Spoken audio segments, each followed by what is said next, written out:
বিভিন্ন দিক নির্দেশনা দিয়েছে সেই উপদেষ্টা কমিটির সম্মানিত সভাপতি, আমার কার্যকরী পরিষদের সম্মানিত সভাপতি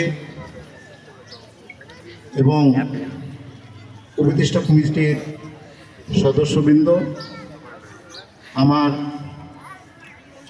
কার্যকরী পরিষদের সদস্যবৃন্দ, সামনে উপবিষ্ট যে সকল সুধীবৃন্দ, 56 বছর পূর্বে চালু হয়েছিল। আমি আশাবাদ ব্যক্ত করছি এই প্রতিষ্ঠাবার্ষিকী আমাদের পরবর্তী প্রজন্ম এই সমাজে ক্লাবের গ্রহণযোগ্যতাকে বৃদ্ধি করে শতবার্ষিকীতে রূপান্তরিত করবে এবং শতাধিক বার্ষিকীতে প্রতিষ্ঠা বার্ষিকীতে রূপান্তরিত করবে, এই আশাবাদ ব্যক্ত করে আমি আমার বক্তব্য শেষ করছি। ধন্যবাদ বাবু ভাইকে। আমি এখনো দেখতে পাচ্ছি আমাদের পাশে কিছু সন্তানরা দাঁড়িয়ে রয়েছে।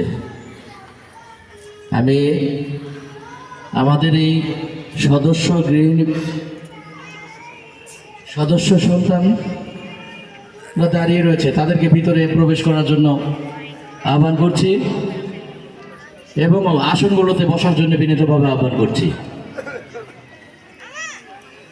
আমি এ পর্যায়ে বক্তব্য রাখার জন্য বিনীতভাবে আহ্বান করছি ঐতিহ্যবাহী প্রভা সংসদের নবগঠিত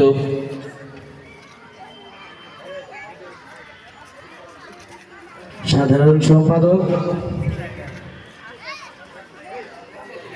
মাহবুব হাসান শাম্মুকের শুভেচ্ছা বক্তব্য রাখার জন্য বিনীতভাবে আহ্বান করছি। বিসমিল্লাহির রহমানির রহিম।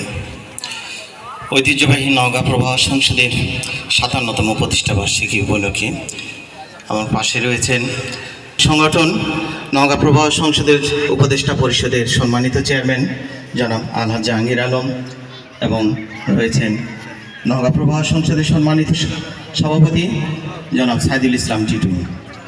এছাড়াও আবার বাম পাশে রয়েছেন উপদেষ্টা পরিষদের সম্মানিত সদস্যবৃন্দ এবং ডান পাশে রয়েছেন আমার সহযোদ্ধা কার্যকরী পরিষদের সকল সদস্যবৃন্দ সহ আমার সামনে উপবিষ্ট নওগাঁ প্রভা সংসদের সকল সদস্যা এবং সদস্যগৃহিণী ও সন্তান সহ সকলকে নওগাঁ প্রভা সংসদের 57তম প্রতিষ্ঠাবার্ষিকী উপলক্ষে এই কুয়াশা ভেজা শীতের সকালে জানাই জন্মদিনের শুভেচ্ছা। সকলেই